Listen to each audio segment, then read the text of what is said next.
Hello, everyone. It's me again, Rai, and welcome to Turning 25 podcast with Rai, which is me.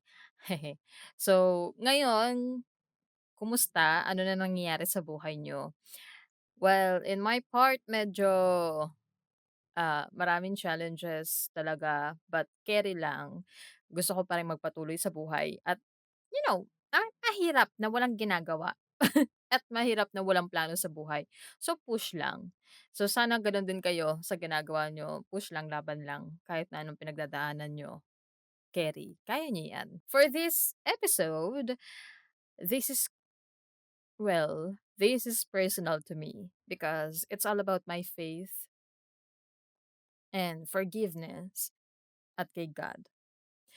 So, as you know, well, I think 'di man lahat ay nakakaalam nung nangyayari sa akin before, but hindi kasi ako malapit kay God. So, anong ginawa ko para mapalapit ako kay God? And bakit gantong ka-open na ako sa pagse-share ng experience ko with my faith, belief, at pagmamahal kay God. So, let's start our podcast with the title. Ano ba title nito? So, I forgive myself, thus God do His things in my life. Okay. Hindi ko alam kung paano ko sisimulan 'tong episode na 'to actually. Kasi, masyadong personal 'to sa akin because it's all about my faith in God and His love for us. So, medyo ewan ko, pero feeling ko medyo magiging personal 'tong episode na 'to kasi napakaimportante nito sa akin. Ngayon talaga and in the future. Napakaimportante ng faith ko kay God. So, dito magma-matter rin kung ano yung nangyayari sa buhay ko. Ba't gano'n? Ang heavy naman ng panimula natin ng intro, but it is true. Yes, talagang mabigat 'tong episode na 'to. Ang ginagawa ko lang naman dati sa faith ko is balewala lang. Like, wala naman akong pakialam sa religion, sa faith kay God before because wala.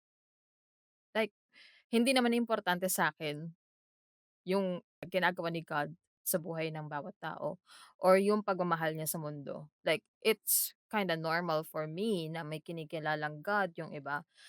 Meanwhile, me, I'm just doing my own things or, I'm just doing what I want. So, wala akong pakialam sa mundo. But yun yung nangyari sa akin at yun yung reason or yun yung epekto ng pagkakaroon ko ng suicidal thoughts. Alam naman natin, 'di ba, nung mga kabataan natin, kilalang-kilala natin ang sarili natin at lagi natin sinasabi na ganito ako or ganito akong klaseng estudyante. Normal na estudyante lang naman ako. Normal na tao lang naman ako. Normal na kabataan lang naman ako or teenager. And sa akin okay lang naman kahit na medyo, sa edad kong yon dapat nagseseryoso na ako sa buhay. Especially nung tumuntong na ako ng college. So, nung college talaga naramdaman ko yung aftermath ng, bullying and suicidal thoughts, depression, and such. I'm so tired of all the chaos that happening within my mind. So, parang, sobra akong napagod nun. Sobra akong stressed at hindi ko na maintindihan yung sarili ko. Anong gagawin ko sa buhay ko? Like, sa field namin or doon sa course ko nung nag-aaral pa ako, kitang-kita ko na yung mga classmates ko, like, meron na silang nabuong skills. Doon ako na-amaze. But at the same time, inggit na inggit ako sa kanila. Because, bakit? Dahil, sa course namin, ang nagiging basehan kasi is may knowledge ka at may kakayahan ka sa arts. Kasi yun yung course namin, multimedia arts. So yung mga classmates ko, sila, yung iba sa kanila digital artist, graphic designer, or traditional artist, o ano ba, ah, video editor. videographer, photographer, and many more. So, kitang-kita ko na yung mga classmates ko, like may inaasikaso sila at may skill silang binubuo. Meanwhile me, napadpad lang naman ako sa course ko dahil curious lang naman ako. And I thought na isang bagay lang yung mapag-aaralan ko pero multimedia nga, 'di ba?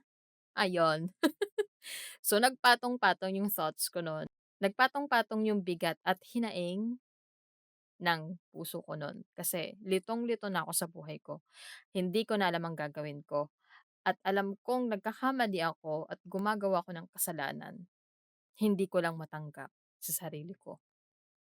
So then, pagkapasok ng 2023, parang may nagsasabi sa akin na, "It is time. It is time." So, tanda ko no'n January ata. Yeah, January, unang pasok ng taon, napakaganda. Dahil ang unang ginawa ko no'n, nagkulong ako sa kwarto ko. Bukas ang ilaw, gabi noon, at bukas ang mga bintana. At first time in my life na nanalangin ako na galing sa puso. Hindi ko na matandaan yung full details, ano yung nangyari talaga as a whole during that night. Pero ang pagkakatanda ko nun is niyakap ko ng mahigpit yung sarili ko. And I told to myself na, "Sorry Kap, sorry kasi naging mahigpit ako sa'yo. Sorry kung napapabayaan na kita. At sorry dahil ganito tayo, pinahirapan kita ng husto." Because sa lahat ng mga nangyari sa buhay ko noon, naging restrictive ako. First time ever kong pinatawad yung sarili ko. Dahil alam kong nagkakamali rin naman ako. At alam ko na pinili ko talaga na tabuyin si God sa buhay ko instead of imbitahin siya na may warm hug. Ayun, nung gabing yon, ang natatandaan ko is iyak ako ng iyak. Walang katapusan yung pag-iyak ko. Dahil finally, finally after 23 years, natutunan ko na rin na mahalin yung sarili ko at kung ano ako. And after that moment, first time kong lumapit kay God, humingi ako ng tawad sa Kanya.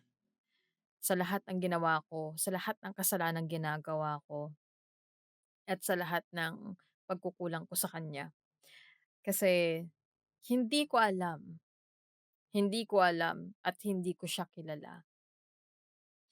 So, hindi ako nagtaka or nagbigay ng what if na ganito ganyan, but more like sobra akong nagsisisi sa lahat ng ginagawa ko from the past.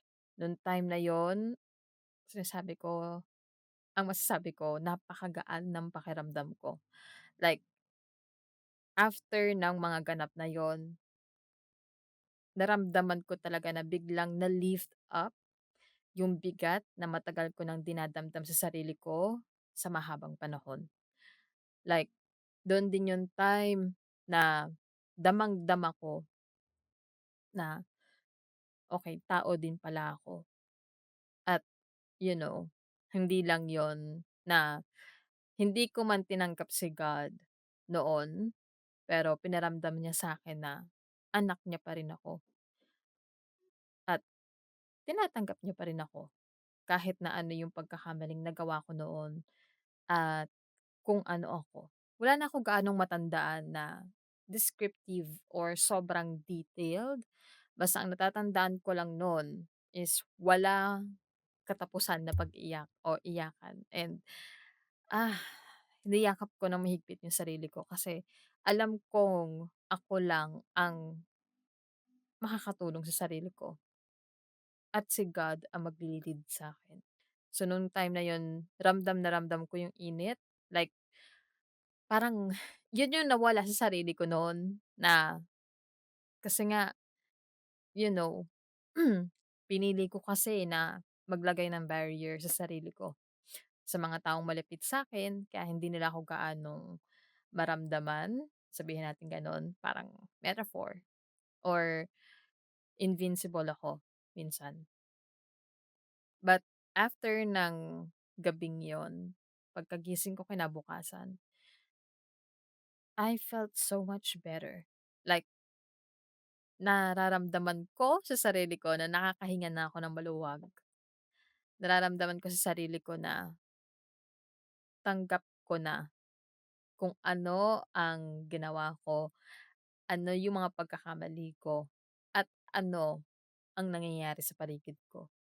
Like, alam niyo yung mga scene sa movie na from black and white naging colorful?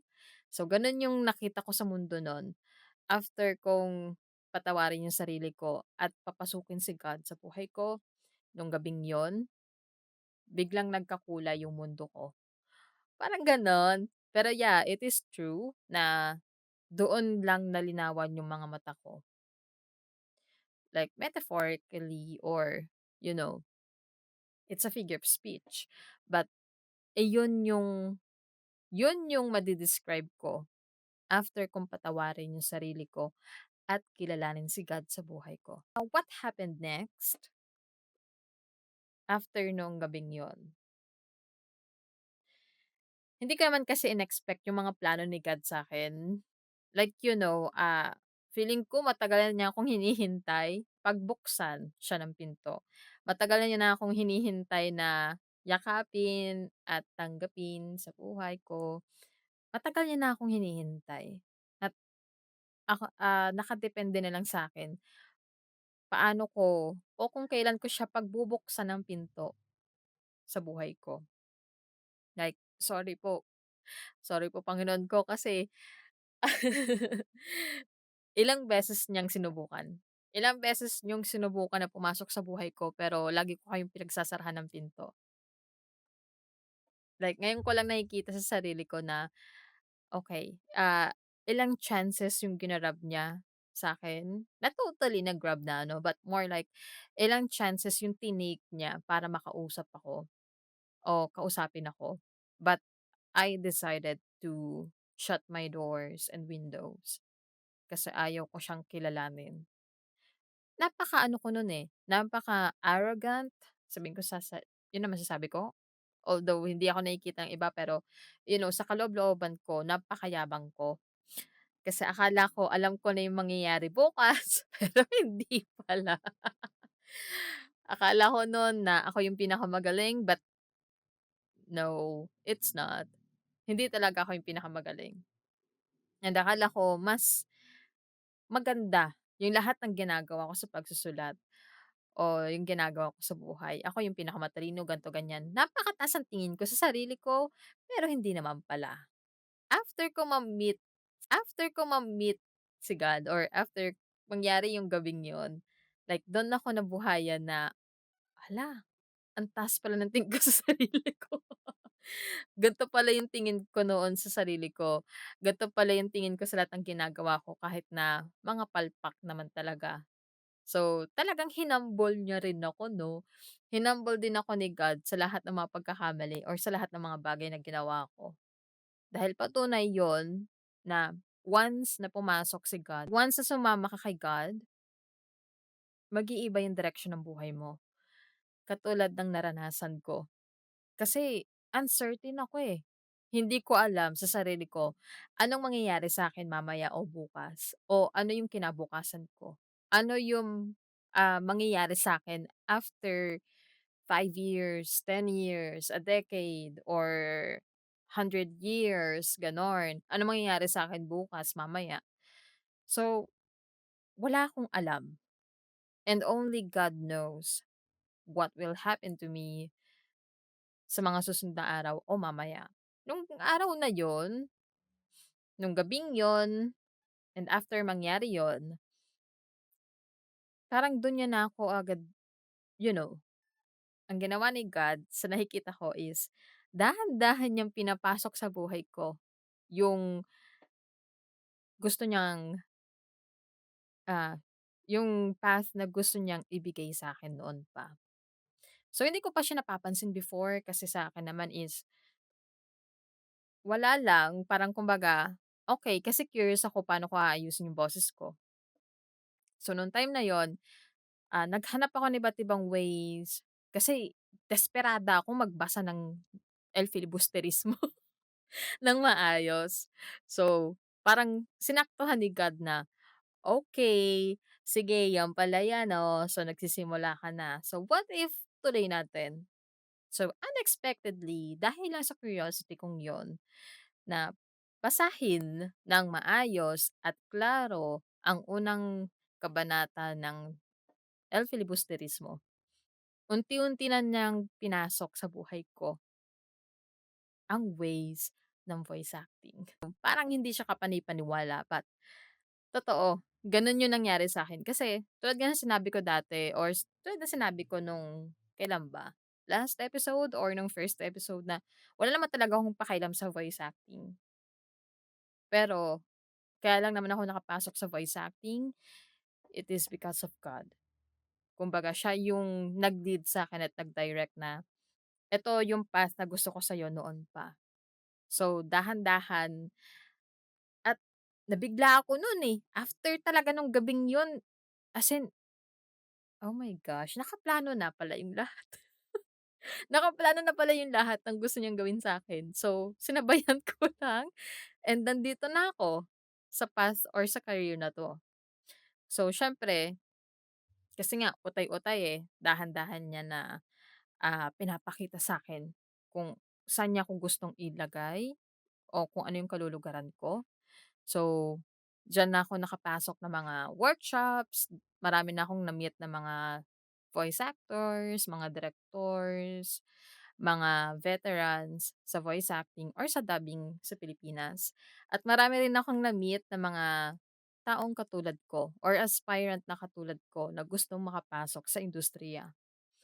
So dahil do'n, sa sitwasyon na 'yun, dahil ng pagpapatawad ko sa sarili ko, parang hindi siya kapani-paniwala but totoo, gano'n 'yung nangyari sa'kin. Kasi tulad nga ng sinabi ko dati or tulad ng sinabi ko nung kailan ba, last episode or nung first episode na wala naman talaga akong pakialam sa voice acting.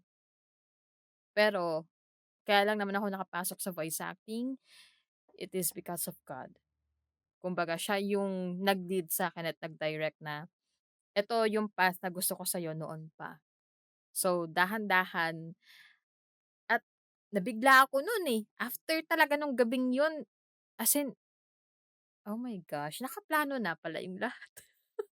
Nakaplano na pala yung lahat ng gusto niyang gawin sa'kin. So, sinabayan ko lang and nandito na ako sa path or sa career na 'to. So, siyempre kasi nga utay-utay, eh, dahan-dahan niya na, pinapakita sa'kin kung saan niya ako gustong ilagay o kung ano yung kalulugaran ko. So, diyan na ako nakapasok ng mga workshops, marami na akong na-meet na mga voice actors, mga directors, mga veterans sa voice acting or sa dubbing sa Pilipinas. At marami rin akong na-meet na mga taong katulad ko or aspirant na katulad ko na gustong makapasok sa industriya. Dahil lang do'n sa pagpapatawad ko sa sarili ko, paglapit kay God, paghingi ng tawad kay God, sunod-sunod na pala yung nangyayari sa buhay ko. At pasimple yon. Pasimple yung galawan ni God, but dun ko lang na-appreciate na, "Oh, shucks, eto yung gusto ni God para sa akin. Ito yung path na binibigay niya sa akin na matagal na niyang pinaghahandaan." When I start trusting God, alam ko na sa sarili ko na may patutunguhan pa rin ako. Kahit na mahirap yung pinagdadaanan or maraming challenges, maniwala lang kay God, may mapupuntahan ka rin. Huwag ka lang bibitaw. Kasi nasa sayo pa rin naman kung magpapatuloy ka sa path na binigay ni God. Na sinasabi ko sa inyo, mahirap siya. Mahirap siyang sundin, napakahirap. Kasi you're gonna live with God. Kasi once na pinili mo si God at sinundan mo yung yapak niya, sinundan mo yung gusto niyang mangyari para sa'yo, mahirap, ultimo susuot ka talaga sa butas ng karayom para lang ma-reach or ma-achieve mo yung gustong ipapunta sa'yo ni God. Asahan mo na maraming pagsubok na darating, nasusukat sa lakas ng loob mo, sa tibay ng loob mo, at sa dedication at determination ng sarili mo. Talagang pagsubok lahat, eh. Mahirap magpatuloy, like to the point na iisipin mo na lang na, "Kaya ko pa ba? Kasi parang walang nangyayari sa buhay ko." And puro paghihirap na lang yung nararamdaman ko. Sa lahat naman ng yun, hindi ko naman pinagsisisihan si God because it's my choice naman din na, you know, may free will naman kasi tayo at mas sinunod ko talaga si God at kung ano yung gusto niya sa buhay ko kasi siya lang ang nakakaalam at siya lang yung witness ko sa lahat ng ginagawa ko. Although, yeah, nandyan yung family, nandyan yung mga friends ko, but not all the time sila ang kasama ko. At sa mga progress or sa lahat ng nararanasan ko, sa lahat ng ginagawa ko sa buhay, si God lang talaga ang nakakaalam. Friends can be there, your family too, but hindi ko naman sinasabi na ano ha, hindi ko naman sinasabi or against sa, sa mga mahal niyo sa buhay. Si God lang kasi ang nakakaalam ano ang mararating mo o hanggang saan ka na lang. Kasi sa akin malakas yung paniniwala ko na sa lahat ng ginagawa ko ngayon, hindi mabubuo 'to, hindi mangyayari 'to, at hindi ako magkakaroon ng skills kung hindi dahil sa kanya. Ganyan talaga ang sitwasyon kapag mas pinili mong sundin si God rather your own ways or your own plans for your life. Nakadepende naman talaga sa'yo eh. Ano yung gusto mo mangyari sa buhay mo? Sa akin kasi mas pinili ko pa rin si God at pipiliin pa rin si God until the end. Kasi siya lang ang nakakaalam sa akin. At lagi kong sinasabi kay God na once na nagdi-lift up na yung paa ko sa tinatapakan ko, lagi akong i-humble. Well, you know naman yung term na humble ngayon, 'di ba? Anong klaseng phrase or ano yung meaning niya sa ano natin, sa panahon natin? But lagi kong sinasabi na hilahin niya ako pababa para hindi ako lulutang o hindi ako basta-basta aangat ng hindi tumitingin sa pinanggalingan ko. Kasi siyempre, lahat naman ng napagdaanan ko sa voice acting, hindi ko rin mamimit 'to kung hindi dahil sa mga taong tumulong sa'kin, ah, sa mga nagtuturo sa amin, sa akin, at siyempre sa guidance ni God. Siya lang talaga nakakaalam. And kung mahina yung loob ko at natakot ako sa laki ng plano ni God sa'kin, baka hindi na ako nagpupursige o nagpapatuloy pa. At ang masama niyan, baka hindi ko na nagagawa ang podcast na 'to. Kasi ang nagtulak naman din sa akin para gawin 'to, bukod sa sarili ko is yung pagmamahal ko kay God na, ayoko naman na mapunta sa wala itong brand name na ginawa ko na Volstuoso na hindi ko naman kasi in-expect. Bakit kasi yun yung napili kong brand name, pero nagustuhan ko naman siya kasi mas kinikilala yung boses ko as gift from God. Sa mga curious kung worth it ba na sundin si God o worth it bang sundin yung plano niya kaysa sa planong binuo mo para sa sarili mo, ang patunay ko lang or ang testament ko lang is siya ang nakakaalam. Worth it yung magiging experience mo. Mas nagma-matter kay God kung ano yung pinaghihirapan mo, yung buong proseso mo na marami kang pinasukan na butas para lang marating or ma-achieve yung gusto mong marating sa buhay with God, talagang challenge yung faith. Magkakaroon ka ng malaking pagsubok na diyan mo malalaman kung carry mong gawin yung task, carry mong gawin yung mission, kung carry mo na magpatuloy pa o tumalikod na lang. Imagine na para kang main character sa isang adventure. Ito yung adventure mo. Anong gusto mong gawin? It's either mag-cheat ka, mag-shortcut ka, or it's either raramdaman at dadanasin mo yung bawat pagsubok na nandoon sa adventure na yon along with your faith, belief, and your love to God. Talagang susukatin ka until the end. Kaya ako nashi-share 'to kasi danas na danas ko at ramdam na ramdam ko kung gaano kabigat yung gustong gawin ni God para sa akin, na which is nag-lead up na sa mission ko while I'm here. May mission din naman tayo sa isa't isa 'no, may mission rin tayo sa buhay natin at nakadepende sa'yo kung ipagpapatuloy mo yung mission na yon or ibabalewala mo lang at pagsisisihan sa huli. About sa mga nababasa natin sa Bible na mga experiences ng mga followers ni God, 'di ba? Napakahirap. Yung 12 apostles, 'di ba? Sinunod nila si Jesus Christ, ang Ama na nasa langit. Sinunod nila yung yapak niya. Hindi siya madali. Maraming against sa pagpapahayag ng 12 apostles sa turo ni Jesus Christ. And ang isinusukli lang sa kanila ng taong bayan o ng mga taong nasa paligid nila is parusahan sila. Like, imagine that na ganyang buhay. Well, ang mission lang, ang isa sa mga rason kung bakit sila nagpatuloy is it's because of their mission and their free will.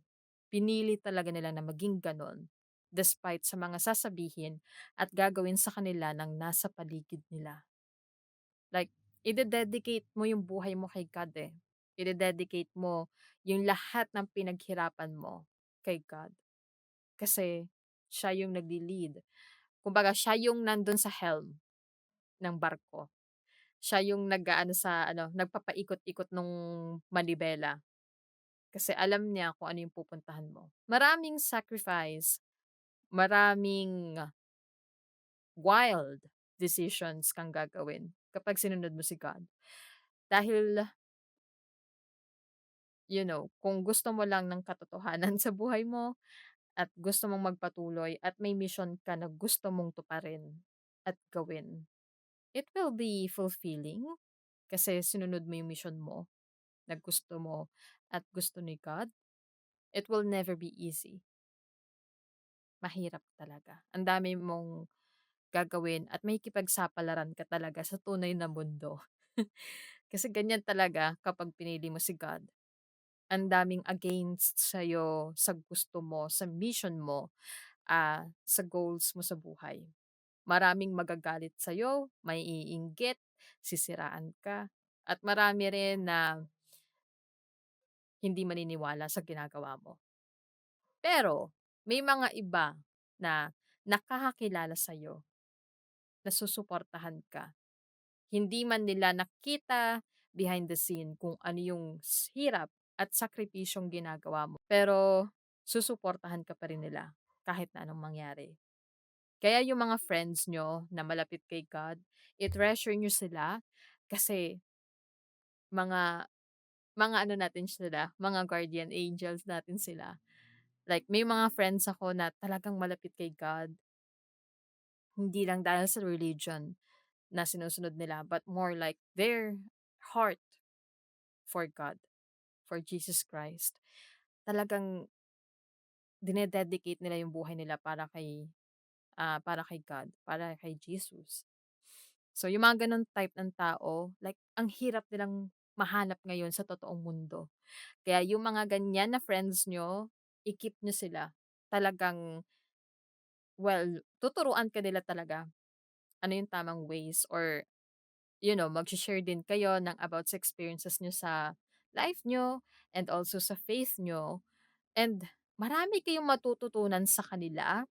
Kaya nga para sila yung sugo, sabihin natin, para silang sugo ni God sa atin, sa buhay natin. Kasi nandyan sila para alalayan tayo.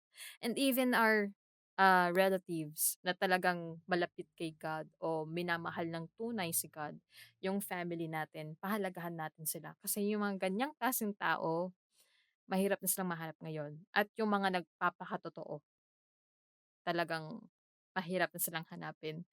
At minsan lang silang dumaan sa buhay mo. Ikaw ba? Ano bang plano mo? Meron tayong free will, nasa sa atin kung anong gusto natin gawin natin sa buhay. Pero ingat lang. Na totaling pagbabanta but more like, you know, kinakailangan mo rin namang alamin at kilalanin yung sarili mo. And you should be aware of your surroundings din. Dahil hindi lahat ng tao na nasa paligid natin ay sila yung tutulong sa atin or sugo ni God. May iba talaga na nanlilinlang or may iba talaga na iba yung pakay sa atin. Maraming pagsubok pero kinakailangang i-push kasi kung mission-driven ka at si God ang nagli-lead sa'yo, magtatagumpay ka ano man ang mangyari. Hindi man siya sa paraan na gusto mo, but it will prove your existence in earth. Masyado siyang personal sa buhay ko, sa akin. Kasi talagang nag-iba ang buhay ko nang makilala ko si God. At maraming tao rin ang nag-iba ang buhay nila nang sinunod nila si God at kinilala pa lalo si God at tinanggap yung pagkakamali at yung kanilang kasalanan. Even though na gumagawa pa rin tayo ng kasalanan ng paulit-ulit-ulit at tayo ay tayo ay 'di man pinagbibigyan but more like pinapatawad tayo ni God sa lahat ng ginagawa natin. Don't take it for granted. Dapat, mag-atone ka sa sins mo. Well, yung sa'kin niya. Kinakailangan mong, i-atone or pag-iisipan mo na mabuti ano yung pagkakamaling nagagawa mo. Kasi sa akin yun yung isa sa mga way para maintindihan ko palalo yung goodness at grace ni God sa buhay ko, pati na rin sa mga taong nasa paligid ko. Last take and yung gusto kong sabihin na isa pa is, don't use God's name in vain. Kasi maraming gumagamit ngayon ng God bless, ganito, ganyan. Pero sana pahalagahan ng mabuti kung ano yung ibig sabihin ng God bless. Sana naman, wag nyo namang dalhin sa wala yung pangalan ng Panginoon. Kasi malaking pangalan ang pangalan ng Panginoon at pahalagahan natin ng mabuti yon. So, from the bottom of my heart, God bless to us all. And maniwala lang tayo kay God. Kahit na anong mangyari, mabigat ang pinagdadaanan, maniwala lang tayo. So, yun na yung gusto kong i-share for this episode. And I am thankful sa inyo kasi nakinig kayo dito sa aking marubdob o sa emotional kong episode na 'to. Ito na yung masasabi kong medyo emotional talaga kasi it's all about God and how I welcome Him in my life. So before I end this podcast, I would like to thank everyone ulit sa mga nakinig and gusto ko lang maglapag or gusto ko lang mag-promote. So we have this upcoming Tagalog dub, fandom nga lang na project na ang title niya is Genshin Impact Tagalog Fandub, Chinese Blessings of Sunken Jade series. It is directed by me, yours truly, at may mga kasamahan po ako mga voice actors at writers na para po sa pililikha. At syempre, sa aming team na panoorin nyo yung pinaghirapan naming fandub project. Kasi gusto talaga namin na you know, ah, makilala palalo ang wikang Tagalog sa iba't ibang media at medium. So, suportahan niyo po sana and sana magustuhan niyo ang aming proyektong inihandog. So, thank you so much sa inyong pakikinig at please take care of yourselves. And don't forget to thank God every day. And hindi lang yon, pahalagahan natin kung nasaan man tayo ngayon. Kasi every step of the way, lahat ng yan ay may meaning at may maiaambag sa ginagawa nyo. Kaya go lang, push lang. Thank you so much and have a nice day. And God bless. See you in our next episode. In Turning 25, Char. In Turning 25 with Rai. Babush. Bye.